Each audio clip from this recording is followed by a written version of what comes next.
Hi everyone, welcome back to the Bong academy YouTube channel. আমি তোমাদের সৌমেন দা। তো বন্ধুরা, তোমরা যেমনটা আর্টিকেলে দেখতে পেয়েছিলে, আজকে 9 তারিখ অর্থাৎ আজকে সোমবার বিধানসভার অধিবেশনে তোমাদের ওবিসি বিলটা পেশ করার কথা রয়েছে। তোমরা প্রত্যেকে জানো, কিছুদিন আগে বিভিন্ন আর্টিকেলে 2 জুন প্রকাশিত হয়েছিল যে 7% থেকে বাড়িয়ে 17% হাইকোর্টের রায়কে মান্যতা দিয়ে ওবিসি সংরক্ষণ নীতি চূড়ান্ত করলো রাজ্য সরকার। এটা কিন্তু মান্যতা দিয়েছিল এবং বলেছিল বিধানসভার অধিবেশনে ওবিসি সংরক্ষণ নীতি পেশ করবে রাজ্য, এমনটাই নবান্নের সূত্রে খবর। অর্থাৎ বিধানসভার অধিবেশনে কিন্তু তোমাদের যে ওবিসি সংরক্ষণ নীতি, সেটা নতুন বিল, সেটা কিন্তু পাস করতে চলেছে এবং পাসও হয়ে যাবে। কারণ তোমরা প্রত্যেকে জানো যে টিএমসি বর্তমানে প্রচুর সিট রয়েছে টিএমসির।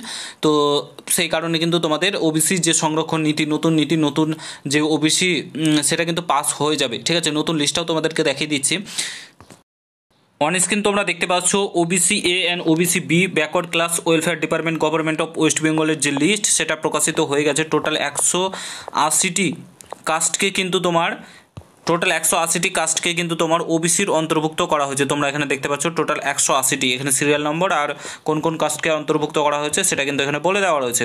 ঠিক আছে, তোমরা দেখতে পাচ্ছ নেম অফ দি কাস্ট এবং সিরিয়াল নম্বর এখানে কিন্তু মেনশন করা রয়েছে।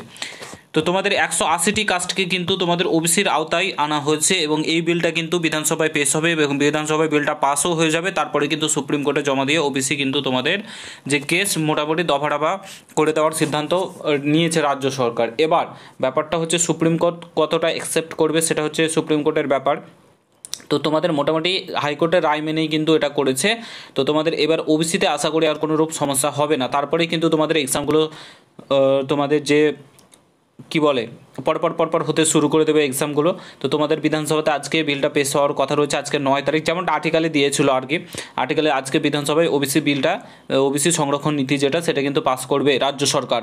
ঠিক আছে, তো এই জিনিসটা আমি একটা জিনিস বুঝতে পারছি না রাজ্য সরকারের, সেটা হচ্ছে রাজ্য সরকার এতদিন ধরে এই জিনিসটা করেনি কেন? ভোট আসছে সামনে, তাই কি এটা করছে?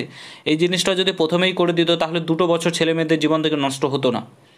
বিধানসভাতে বিলটা পাস করিয়ে এই সেম জিনিসটাকে পাস করিয়ে যদি দিত এবং সুপ্রিম কোর্টে জমা দিত, তাহলে এই কেসটা কিন্তু আগেই দফারফা হয়ে যেত। কিন্তু রাজ্য সরকার সেটা করেনি ইচ্ছাকৃতভাবে, শুধুমাত্র 2 বছর যাতে বেতন না দিতে হয় ছাত্রছাত্রীদেরকে এবং যারা চাকরি পাবে তাদেরকে, এবং সেই টাকাটা অন্য জায়গায় ইউজ করতে পারে, লক্ষ্মী ভাণ্ডার এই প্রকল্প, তার জন্য কিন্তু রাজ্য সরকার এটা করেনি। এতদিন পর জিনিসটা করছে, যখন কি দেওয়ালে পিঠ ঠেকে গেছে রাজ্য সরকারের, তখন কিন্তু এই জিনিসটা করছে, নাহলে কিন্তু করতো না। ঠিক আছে, যতদিন চলতো কেসটা চালাতো, এখন ভোট আছে বলে এই জিনিসটা করছে, নাহলে তোমাদের কেসটা চলতেই থাকতো, তোমাদের সমস্ত কিছু পেন্ডিং করে রাখতো, আটকে রাখতো।